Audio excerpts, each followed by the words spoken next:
A very good evening to you. Thanks for joining us on the Friday edition of the show. Promises to be exciting as always. I'm Yemi Adebayo. What do we have on offer tonight? Let me give you a quick rundown of what to expect on the show. Tonight, we will talk about the Super Eagles as they get set to begin their campaign for a place in the 2023 African Cup of Nations through the qualifiers. So we'll talk about that as we move on. We will also talk about, take some reactions from Nigerians, what they feel about Nigeria's chances of qualifying for the Nations Cup. As we go on, we'll look at the Nigeria Professional Football League. We'll look at some of the matches and what to expect across the different venues. Then also, as we move on, we'll look at the English Premier League. And the last part of the show is going to be reserved for the blockbuster British showdown between two rivals who were friends at the beginning, but now they have to box each other in the ring. I'm talking about WBC heavyweight champion Tyson Fury, who's never been defeated, by the way, up against Dillian White, the mandatory challenger. That's the outlook of the show tonight. Usually I don't do this alone. My partner Austin Okonakpan will join us any moment from now. While we wait for him, let me quickly introduce our partners on the show tonight. In the Lagos studio, seated right next to me, Ikena Okechukwedu joins us on the show. Ikena, greetings to you. Thanks for finding out time to be here on the show. But what a night, what a night. A lot to talk about. A lot to talk about, in the world of sports. It has started today. UEFA Youth League had the semi-finals today. The finals will be on Sunday. And also the CAF Champions League is going on. Will be happening this evening. Ali National versus Araja Casablanca. So already we started experiencing how the weekend will go. So it's all excitement all the way. All right, let me also bring in Alfred Okoligwe, also joins us on the show.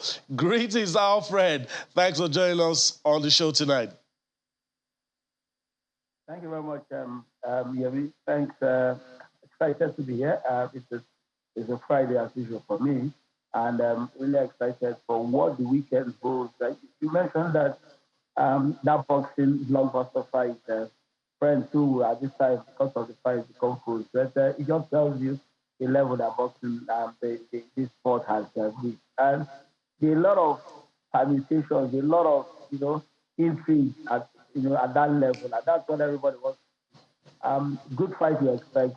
If it falls short of that, one will be disappointed. It's the heavyweight, and, the heavyweight, there is no finesse. Just hit those hard punches, and you go from there. All right, so that's it. But of course, we want to start with the Super Eagles qualifying campaign. Let's just show it to you once again, just to refresh your memory. The path for the Eagles to the 2023 Nations Cup is what you have on your screen. In between May 30th to June 14th, the first set of matches will be played. Nigeria will take on Syria alone. Before that time, the winner between Mauritius and Sao Tome and Principe would be firmly rooted in that group.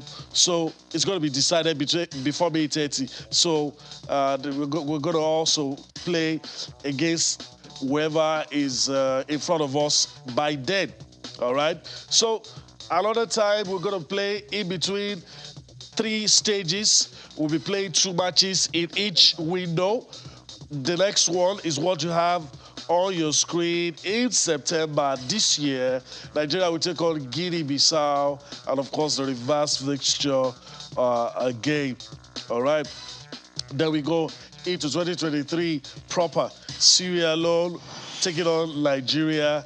Then of course Nigeria taking on the winner of this playoff, Sao Tome and Mauritius. But again, it's going to be decided before May 30th. All right, Alfred, let me come to you quickly. Some people have told us that before we start blaming coaches, before we start saying everything, the Super Eagles is not as good as it used to be. So we should pipe low, understand what our level really is before we start saying we can beat anybody? Well, as much as I would not want to agree with that, somehow the competition on the continent is very stiff. Let's not deceive ourselves that it's going to be easy. It's not going to be easy. However, if you look at the Nigerian setup, we want to believe that if we're given the right situation, if we have the right structure for the ground, if we are deliberate in our preparation, if we don't narrow ourselves to the choices that we make in terms of players that we will call in for games, if we don't make it difficult for ourselves in terms of how we prepare. Now, for me, the first headache I think that the national team setup will have to take care of is what are the criteria for having people play for the national team. If we want to speak it, it's all down to merit. Play for top clubs and the rest of them. Born in Europe or born elsewhere. Given Nigerian passports, perhaps they would have sent messages to their parents to allow them to nationality to come play for the national team. That's the setup that we employed in the past. The last time we had our windows open, that we had any form of preparation for the home-based team, that we had any form of camping for players who, the ones I like to call the alternate players, perhaps not the ones we see week in, week out, and read maybe Europe and the rest of them. The last time we had that kind of structure was in 2012-2013. And who started it all? It was Stephen Okochukwu. He just insisted that we had players who were ready to fight. The operating word there is ready to fight. And if we have those kind of players that were ready to fight and give them the confidence that we need, yes, you can argue that, yes, they play in the NPFL, perhaps not the most glamorous league in the world. And the other argument that we give him most times is the moment he took a certain Anayo, the next day he's playing for Esperance of Tunisia. So the question is, he's not the only player. We've seen cases where players who do not even get to play get called up to the national team and they play. The ones that play week in, week out get overlooked. I ask the question, how did we get to it? So I think that question has to be taken care of. If we want to create a platform, let the national team setup not be all about, the NFL not be all about the Super League. All right. Okay, Ikena, let me just quickly bring you into this. Austin is waiting in the wings, is ready to join us. Your thoughts? Alfred has given us a recipe, what we have to follow if you don't want to do the same team and get the same result. But I need a quick response from you. That group really looks easy. It doesn't. From the way we'll be playing these days, it doesn't look, because we've tried to make things difficult for ourselves, no matter how easy the group looks on paper. I think we should sort out who is going to lead the team and sort it out immediately. In the next few weeks, we should know who's going to lead the national team. Once that is settled, then he can now, because he has time. What I like about these fixtures is that there are 2 weeks in between, so he has time to see his players. And we have other friendly matches lined up. So at least let us see who is going to lead the national team. Let us know the pattern of play he's going to bring to the table. So that is for the personnel that's going to play. It shouldn't be our worry right now. Our worry is who is in charge of the Super Eagles at this moment. Then once they have made that appointment, they should make it as quickly as possible. Then we should now see the kind of players he's going to call to the table. So to me, I think the group does the same thing we found out in doing the qualifiers for the Nations Cup, doing the qualifiers for the World Cup. They were easy groups, but we find out that we struggled to get to the finishing line. So I think it's not about, we have the players. We do have the players all around the world. Alfred touched up on something, and I want to ask you, and I'm going to get back to him as well. He talked about criteria for selection. Ideally, we shouldn't be talking about it, but because of the way the administrators have gone about it in times past, you invite the same set of players. Even the ones you invite, we could question, because some of them probably don't even play in their clubs. So you begin to wonder, if this guy is not good enough to play, why are you inviting him? So all those issues where you invite players from abroad, are they ready to fight? The way to answer it is a very tricky question, because I'll tell you why. There are players that are meant to play for the national team, even if they're not playing for their clubs. It has happened in years past. Okay. When we went to the 94 World Cup, Keshi didn't have a club. He didn't have a club, but he was captain of the team. There are players that are meant to play for the national team. There are players, when they play for their club, they might not be getting enough. Okay, for example, Asamoah Gyan defied every odd. When you talk about foreign players, he played in Qatar, but he's one of the highest scoring players for Africa on the World Cup. So he goes to the World Cup, he scores lots of goals, but he's playing in the Qatari league. But if you use that criteria to judge, okay, he's not playing in the top league, he shouldn't even be invited or even leave the line for Ghana. But he's playing in what we call the backwaters of football. All right. But there are one thing is what Alfred uses, which I like, is players that are ready to fight. Yeah. That is the criteria. Wherever you play. Okay. All right. All right. Our man also the Konakpan is ready. And I enjoy us. You met us in the middle of a very interesting discussion. And I know you have your take on all the issues as well. Spotty greetings to you, Yemi, and of course our viewers. It's good to be on the show finally. Shout out to Alfred and Ikenna also on the program. Yemi, look, Ikenna landed with having players that have the hunger. Do we have administrators who are ready to do things differently? Do we have the right environments that can change football in Nigeria? I keep saying it over and over again. Infrastructure development is very key. It's major, towards, having a proper footballing environment in your country. And I don't see that happening anytime soon unless we take it off the hands of government. Same thing with league football. Majority of the clubs, the government, with the Super Eagles, they've reached the stage now where everyone needs to come together. It has to be 360. Even if the players do everything they can on the pitch, if you're not getting things right administratively, if logistics is poor, if welfare is poor, it is still going to tell on the field of play. So let's just hope that they understand this mission for the AFCON qualifier in 2023. May isn't far away. And then the AFCON, it says, not far away. We're not going to the World Cup. So I've said everyone needs to come together now, find a way that they can win back some loyalty and support from the fans. From the day the draw was done, fans were already saying the Super Eagles might not make it out of that group. That tells you the level of how low the confidence for the Super Eagles have dropped. So it's the environment. We're tired of talking about these things over and over again. Administrators in Nigeria need to sit down and be purposeful, let them have a will towards change, productive change. You see, I struggle to tell them these things because we sound like a broken record saying the same thing over and over again. Even if the states own majority of the clubs, come out with programs and policies that will make them know that they need to be responsible. We've talked about financial regulation. We've talked about a lot of things that will make it look good so that at the end of the day, all these talks of, he plays in Bangladesh and they called him. He played in Qatar and they called him. Will stop. Algeria doesn't have that problem. Tunisia doesn't have that problem. South Africa doesn't have that problem. Why don't they have that problem? They have a productive league. They are developing football inwards and they are seeing the benefits.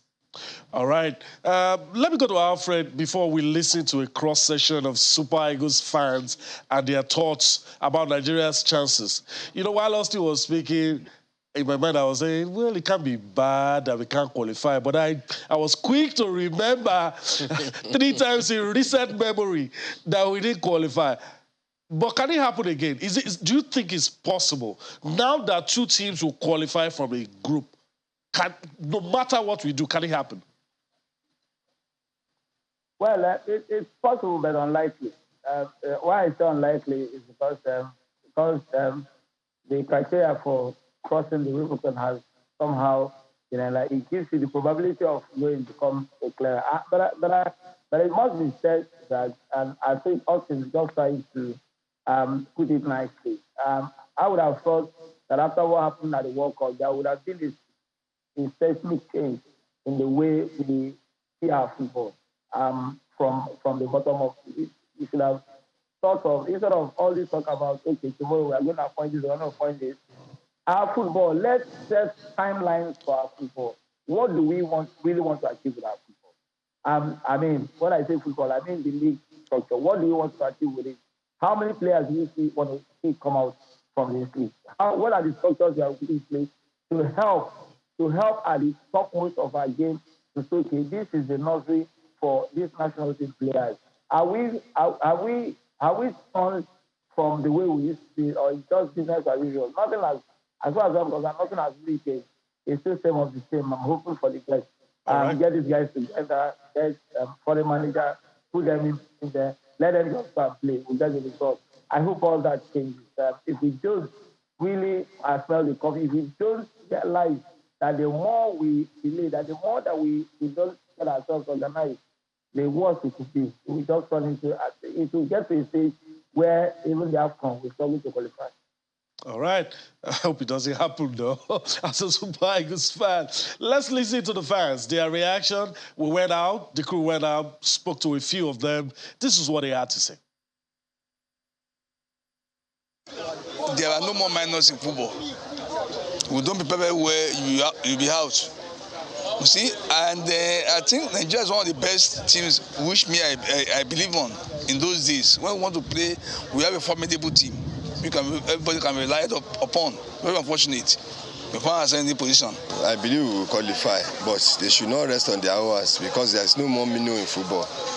African football now, if you just go there and relax and say we have Sierra Leone, Sao Tome and Principe and other team that will qualify easily, it's not going to be so. So I just want they should start the preparation in earnest because the World Cup dilemma is still over us and people are still thinking about it. So I believe they should just try and replenish us with the Nations Cup qualification. You know, in African football, there are no longer any minnows. So but what we need to do is, we have the quality to qualify again. But I think we need to put in the right approach from the onset, from the word go. We don't have to wait for others to decide our fate. So from the onset, we need to bring in the players we need to prosecute all the matches and let the new coach that is coming in start job in earnest so that the boys can adapt to his new tactics and policies. And I believe we will qualify. All right, the fans believe we will qualify. I pray we get to a point in Nigeria, we'll not be talking about permutations and calculators. I'm hoping I'll be able to watch football with my kids and not tell them if this one beats this one, we'll qualify. We'll get to that stage. We need to go on a break right about now. When we return, we're still on the matter, talking about the Super Eagles and Nigerian football.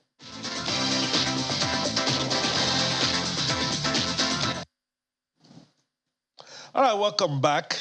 We're still on the matter. Well, Austin has shown us that distance is not a barrier when you really love the game. So we're allowing him to do the honors. He's going to take us through the Nigeria Professional Football League. We're having discussions around it. Austin, I know this week, matchday 25, it's going to be very interesting. I know, very, very interesting. We're coming off a match day 24 where we saw loads of goals. And so followers of the NPFL will be hoping that we see more goals on match day 25. And after destroying Dakada 4-1, coach of Remo Stars, Benga Ogumboteyemi, is saying that Remo Stars, they're back on track. I love it now because Remo, they are third on the log. The league is getting more competitive after Rivers United and United lost on match day 24. Let's take a look at match day 25 fixtures in the Nigeria Professional Football League, and we invite you to be part of this conversation if you follow and love the league. Abia Warriors will host struggling MFM. MFM lost their last game 2-0 to Wiki Tourist right there in Lagos. Yemi, Ikena, and Alfred, I can't get enough of that second goal scored by Wiki Tourist. It was so sweet, built for television. Wiki Tourist will host Heartland. Heartland won their last match, defeating Plateau United. Let's see if they can keep the momentum going. Wiki also won their last match. Plateau United will hope to bounce back against a very stubborn Remo side team. So that is a very big encounter that we can also look forward to. Rivers United also lost their last game. We'll hope to bounce back to winning ways when they host Niger Tornadoes. Match day 25 of the Nigeria Professional Football League. More action for you. Shooting Stars will host Eimba. Kano Pillars will go against Sunshine Stars. Sunshine Stars beginning to find their form gradually. Aqua United destroyed, scored goals and goals and more goals. They will hope to continue that on match day 25 when they host Lobby Stars. Gombe United will take on Katsina United. So that's it for match day 25 of the Nigeria Professional Football League. Let me quickly go to Alfred. Alfred, you follow the league a lot. I'm sure match day 24 really got you talking. I'm hoping match day 25 will also get you talking. Indeed, Austin, really surprised that Enyimba has been finding it difficult to struggle this season, and that's they actually see it. They dropped a lot of points at home. They found it difficult winning. Obviously, the ones that they managed to win, they're like a goal maximum, 2 goals margin. And to have conjured up 4 goals in their last game just tells you that perhaps maybe Finley George has told them something different this time around. Maybe just a late rush in the league to see if they will get into one of those continental places, or perhaps try to challenge, because at some point we thought Rivers United, Atletico United, really know how to lose games again, and in 1 week they lost to both of them lost. I'm particularly happy for Sunshine. When Coach Wingayene left, we thought, oh, this was somebody that set them off relegation the opposite season. Now he has moved to Awka United, and so they just struggled. Incidentally, that game was their first game at their Square Township Stadium, so it was a good welcome back for the team. The fans came out to support them, and it was all good. And I like the way they set up, scored early, held the line, and finished well. But the game I really want this weekend is the clash in Jos. Plateau United, second versus third. We know Remo Stars have been lately. It is very, very difficult to do. They go away. They did it to Atlantis. A couple of teams go away, hold it to a draw, come back home, somehow get the points that they need. And in Tolulope, who is one young player, I've seen him play so many games. And this young man was recently invited to the under-20, and he's building a reputation for himself in Remo Stars. How they will kind of replicate that home form away. People will say, man, if we drop points on the road, not at the Jos City Stadium, where it will be interesting to watch 2 experienced coaches, people and Ogunbote, how they set up, how that game. So that is one game that I really want to see this weekend. Nice. So that's it. The league is looking like it might go down the wire. We'll play Plateau United and Rivers United losing on match day 24. They're both playing at home on match day 25. Do you think those teams are now under some sort of pressure? They are under pressure, and it's like a status quo after the last week. First and foremost, I know why your voice is up is because Awka United won 6-1. I don't know what you're talking about again. I'm just talking about Plateau United. So you'll be going up, I understand. All right, so Rivers United, the status quo for them, for Plateau United, I believe they can both win their home games this weekend.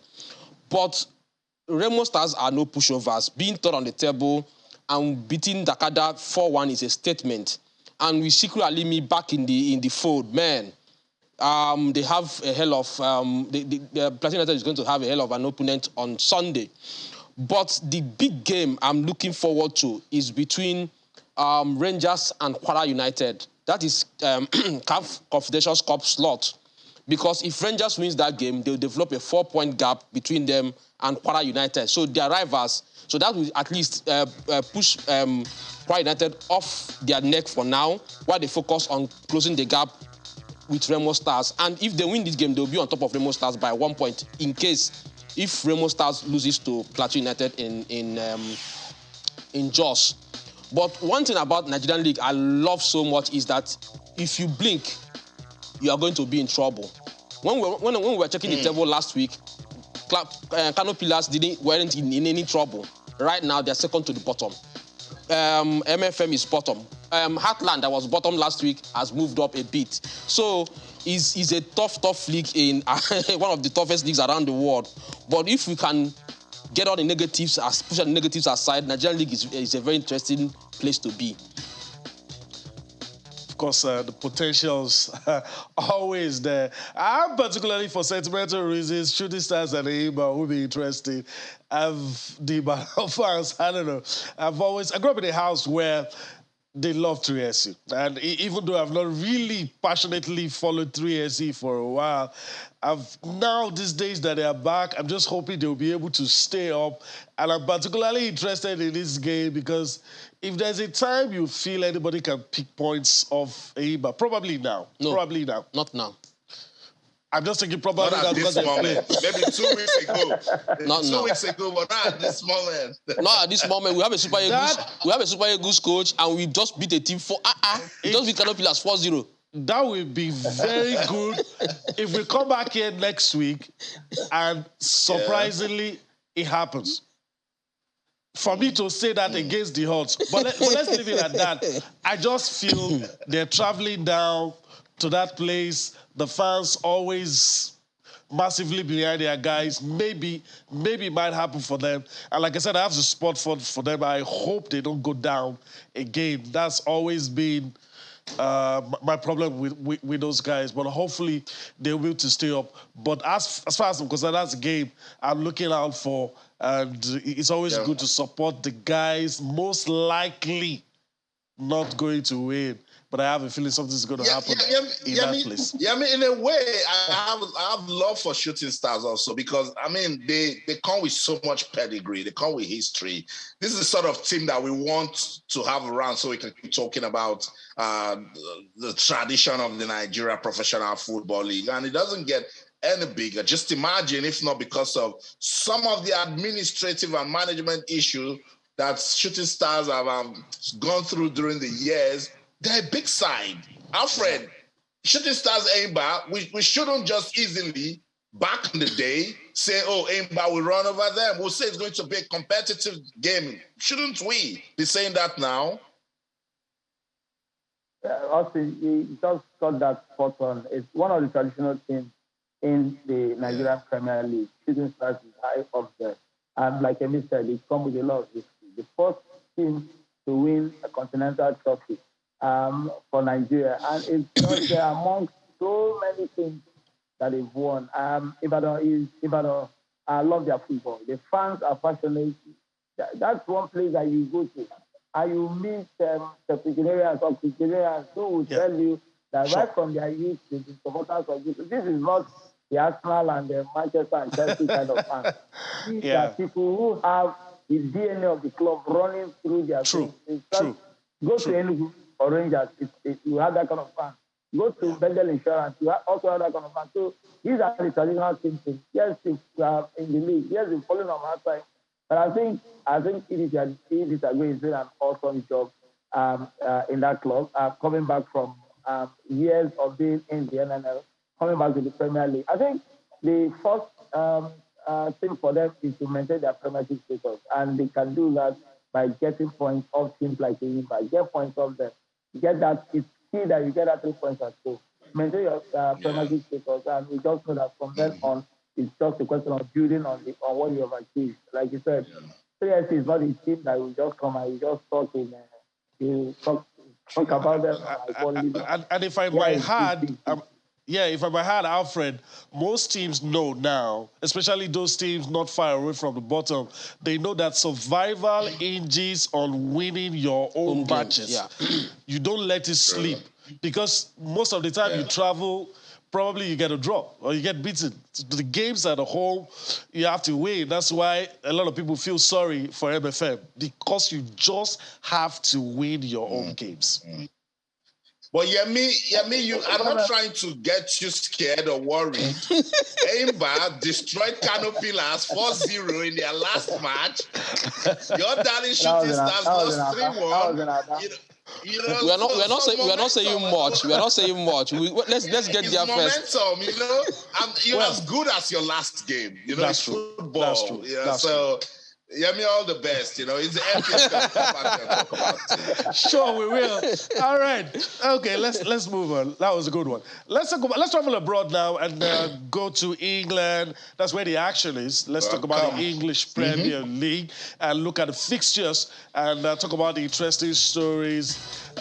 In times past, this is just like another AIMA 3SC. In times past, when we go to the viewing centers to watch football, they'll charge you double for this game because it's always going to be the high point. But now, both teams can even barely make the top four. It's that bad for these two teams right about now. But then again, they played top four still at stake. Arsenal, Manchester United, Leicester City and Aston Villa. Manchester City with Liverpool hot on their heels. They play Watford. Norwich up against Newcastle United, who look like they've said bye-bye to relegation. And then, of course, we have Brighton taking on Southampton, Burnley taking on Wolverhampton Wanderers, Chelsea, a bit inconsistent these days, taking on West Ham.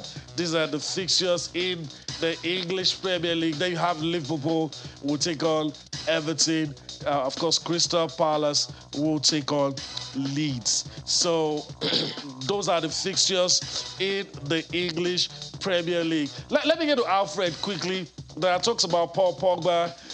His contract issues. He's injured now. And we're hearing he's not going to play for the rest of the season. Should United fans just wave bye-bye? United fans are since giving up on this thing. I mean, this is a team that is struggling to put anything, every foot right. The kind of performance they come of these days. I mean, for the life of me, Manchester United is going to look like a certain world called Crystal Palace before they ever lost. I mean, it's just an ordinary team. When you expect them to perform, that performance against City just epitomizes how of the pace they've been lately, and they will have to do a lot of strategy. Some of the players that play for Manchester United presently are not the quality. In time past, Manchester United will look at the league and look for the best players in the league. It went really from Everton. It said it's Sheringham from Tottenham Hotspur. It's setting the highest goal scorer then with Arsenal, RVP. They look for these marquee signings. These are players that come and you expect them to give their very best. The Manchester United that we have now is not them. And Arsenal will perhaps maybe staying in their footsteps. That victory against Chelsea was a morale booster for them. I'm not saying Arsenal, this team has shown that they can blue hot and cold at the same time. So this is just a game, like you said, just any other game, not the kind of feisty encounter that you had in the past when men used to play for both sides. I mean, look at the team that has the likes of goalkeeper Michael, he's setting Anelka, he's setting because these are men playing for both sides. But what we have now, apart from those glorious days that we had in the past. All right. Let me allow you to say something quickly. We need to listen to Ralph Rangnick, but for the fans, there's still something at stake. Both set of fans know that this club is not what it used to be. But the attention has left. Yes. It has left them. So it's like any other game right now. It's not that championship game or qualifying for not decided anymore. So it's just football. It goes in circle. They have had their years. Liverpool last one before they won this last league, they won I think 1989. They stayed almost 30 years before they could. It's just football. That's the way it goes. One day, Man City, you're seeing. One day, when the players go to Pep resigns, they'll start declaring it's just the way it happens. So they should accept their fate, start rebuilding. Thank God they've got a new coach now. So Arsenal is a young team, but what they did over the midweek was awesome. All right. The way they destroyed people. So maybe going into that game, they'll still have that same frame of mind. Okay. All right. Ralph Rangnick speaking his mind. Already saying bye-bye in a way. If you have questions, speak to the board and all the wonders. All right. Austin, I mean, we're hearing your girl club saying, even though we're rivals, I don't want Everton to go down.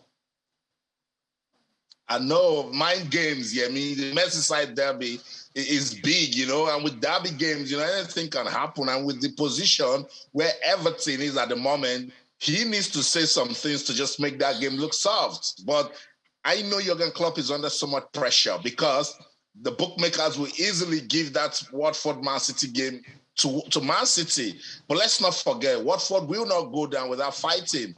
Crystal Palace went to the Etihad to beat Manchester City 2-0 this same season. So Watford, at the moment, they will be looking at Burnley and saying, Burnley don't go on to win their games, and they win theirs, then they can survive relegation. It's difficult at the moment, but what they need to start doing is win their games. And going to the Etihad is a very, very big test for them. If they can't go on to win that game, but look, they're potential threats to any team at the moment. You don't want to play any team that is fighting relegation. You don't want to play Watford. You don't want to play Burnley. You don't want to play Everton at the moment because they are fighting. So I get what your club is trying to do, but it's going to be difficult. But in the meantime, Manchester United, Arsenal is a very, very big game. Big for the Gunners in a whole lot of ways, and also big for Manchester United. Here in the UK, Manchester United fans that really still love the club dearly are saying that they should have just kept the announcement of Ten Hag somewhere in the cooler, let this season end, because now it's like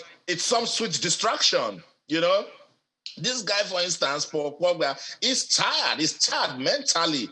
And that's the situation with most of the players. Now, they're not talking about them. They're talking about the new sheriff in town, but they're forgetting that they've got 4 crucial games that can actually keep their respect in the league. So I'm looking forward to that Manchester United and Arsenal game and Brentford Tottenham, because the race to 4th place, Yemi, is as important and interesting as the team that will win the title this season.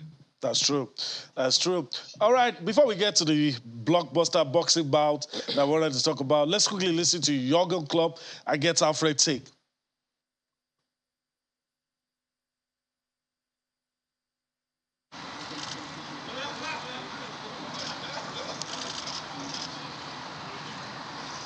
Of course. I think we're all used to 2 clubs in the city, and that's how it is. And then all around the derbies, it's always...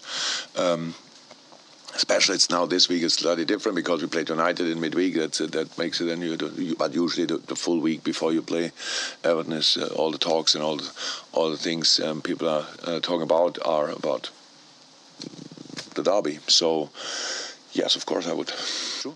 We love the situation we're in. That's you cannot plan it. That you are still in and around everything, and we know there's nothing we achieved so far yet, or at least not a lot. We won 1 competition, that's great, but 3 others to go, and the next one is a very important Premier League game. Yes, no other problems, and Bobby getting better and better. It's uncomfortable, painful. So we have to make sure that he can really. It is today first day on the pitch, so I don't. But we're still 2 days to go, so maybe when Bobby gives the thumb up, then he will be involved. When not, then we wait another few days. But then I think after that that should be possible. All right, so that's it. All right, we've got a few days to go. Let's just spend a few minutes we have to talk boxing because we're not going to get another chance. The next time we are together, the fight will be over. A winner will have emerged. I want to pass the bit to Austin now. That bout. Who? Yeah. Both guys surprised that they could fill Wembley with over 90,000 fans. I know. It tells you boxing in the United Kingdom now is no joke. They've gradually, in some way, taken it from the Americans. And it's a whole lot of hard work here. And this guy needs to be credited to an extent. And Anthony Joshua also played his part. But the heavyweight division, has been... look, the progress made in the heavyweight division in the last 5 years has been massive. Right from when Anthony Joshua dethroned Vladimir Klitschko, it's been on the rise. And I love it so much. This fight between Tyson Fury and Deontay Wilder might just bring surprises. And when I say surprises, and I'm not saying that White will come up and, and create something. It's already giving us the surprises by the numbers we're seeing for the attendance. So it's a good one. We finally got to see Dillian White come out. Today they were dancing after the face-off. And I'm just saying, look, don't play with us. Give us a big fight. Give us a very good fight. This man, Tyson Fury, was heavier today during the weigh-in. But I love the fact that Wembley is going to be filled up. And Alfred, when you take a look at these two fighters, Dillian White, he has always wanted a shot at title. Do you think he stands any chance against Fury? I mean, on account of what he did with the strong bomber, the opportunity, this kind of opportunity is very to come at his age and all of that. If all of the things that has not happened, if the rematch, if Fury had, if Joshua had won, and Fury and Joshua fight was on the card, it would have been something that nobody would have been talking about this fight. But it didn't happen. Joshua lost his title, and Fury was like, okay, let me take on this other guy. But we know that in boxing, nothing is cast in stone. It can be a bad night, just one jab, one hit to the chin, and you go to sleep. If you blink, it's that difficult. So, the good thing is just enjoy the fight and expect that these guys will give us a good fight. The good thing is the belts will stay in the United Kingdom. That's what boxing fans in the UK are saying, that irrespective of whatever will happen, they're saying that belt you see, those belts you see with Tyson Fury and whatever it is that Dillian White is having will stay in the UK. And for UK boxing, that's the pride. Yeah. All right. Ikele, we're about to go. Your thoughts on this? What's the chance of Dillian White? It's not easy to beat a champion because you really have to knock him down you really have to show. You don't think Dillian can outbox Fury? He can outbox you, but once it gets to split decision, it always goes to the champion. It's not easy to defeat a champion. You have to beat him squarely. Yeah, clear. It has to be clear to everybody that you're beating him. So it's not going to be an easy. So if Dillian White has his start against him, so he really needs to beat up Tyson Fury on that day. The biggest promoter for this fight was Tyson Fury's father. The way he promoted the fight, the way he was, even on the negative side. But it's good to see the heavyweight making steps back to recognition. All right, so we'll let it land there. As I go, the only thing I'm going to say, Tyson Fury, please don't retire. You might win. Please don't retire. Boxing needs you. All right. Again, I want to thank you for your time on the show today. I also want to thank Alfred for his time on the show today. It was fun. I really wish we had more time, but we have to go. That's the show today. Thank you once again, guys. So that's the show today. We do hope that you've enjoyed everything that we've brought to you. It's the last edition for the week. We'll be back here again next week. I'm Yemi Adebayo, right here in the city of Lagos, Nigeria, saying bye-bye. Let's keep the conversation going on Twitter, channels_sports, or send us an email, sports tonight at channelstv.com. In London, I'm Austin Okonakwa, and everything you do, remember, keep talking sports. Bye.